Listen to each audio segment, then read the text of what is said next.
My name is Alera. I'm 33 years old and I work as a data scientist.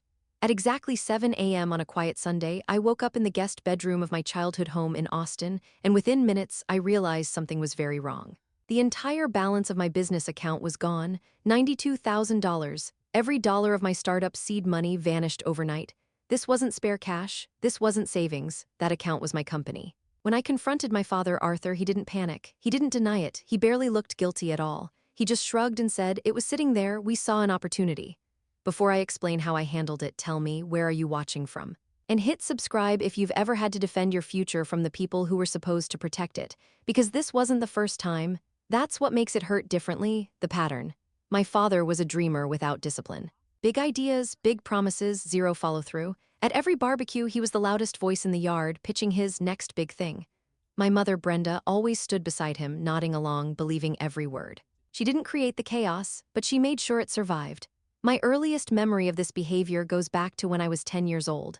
My grandfather had gifted me a beautiful astronomy book, thick leather cover, star charts, handwritten notes in the margins. I was obsessed with it. A week later, it disappeared. I found my father in the garage, cigarette in hand. "I just needed to show it to someone important," he said casually. 2 days later, I found the pawn receipt in his jacket. $50? That was the moment I learned something without knowing it. To him, my future was collateral. At 18, I left with $520 and a full scholarship to UT Austin. I promised myself I'd never need them again. For the next 15 years, I built stability brick by brick, 3 jobs during my master's, long nights, no shortcuts. While others bought condos and flashy cars, I lived like a student because that $92,000 wasn't lifestyle money. It was investor trust. It was payroll for 2 junior developers. It was my one chance. 3 years earlier, I'd drawn a hard boundary. After an $8,000 temporary loan that never came back, I said, "No more money, ever." They didn't argue, they just withdrew. Calls turned into guilt. Silence turned into blame. I became the cold daughter, the ungrateful one. So when my mother invited me to her 50th birthday celebration, I almost declined. But my brother Evan called. "Just come," he said. "Maybe things can reset." I went. That house should have warned me. Brand new, oversized, cheap materials pretending to be luxury. My father was performing, introducing me to guests like a trophy.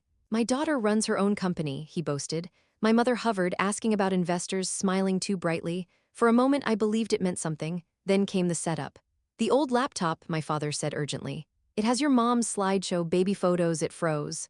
My mother clutched her chest dramatically. He turned to me. "You're the tech expert. Can you fix it?" Public pressure, emotional bait. I couldn't say no.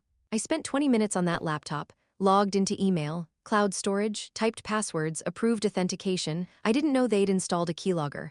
The next morning, my phone exploded with alerts. I opened my banking app. $97. Yesterday, it was $92,000. I called the bank. They told me the transfers were authenticated with my credentials from my location. The money went to newly created accounts. One in my father's name. That was when fear disappeared and clarity arrived. This wasn't desperation. It was entitlement. I didn't confront them. I didn't scream. I packed silently and left. From my car, I made 2 calls, first to Evan. He admitted our father had been bragging about a huge windfall. Second, to the one person who always saw the truth, my Aunt Valerie, my father's sister. She didn't hesitate. "This isn't family drama," she said. "This is felony fraud. I have a lawyer."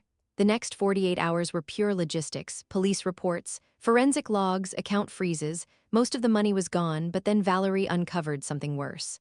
My father had already lost $300,000 of her retirement. He stole from me to cover his theft from her. 2 crimes, one like collapsing. We didn't warn them. We showed up with attorneys and a sheriff's deputy. When confronted with evidence, my father's confidence evaporated. The truth surfaced. My mother heard it all for the first time. He pleaded guilty. The court ordered their house sold. I recovered my $92,000.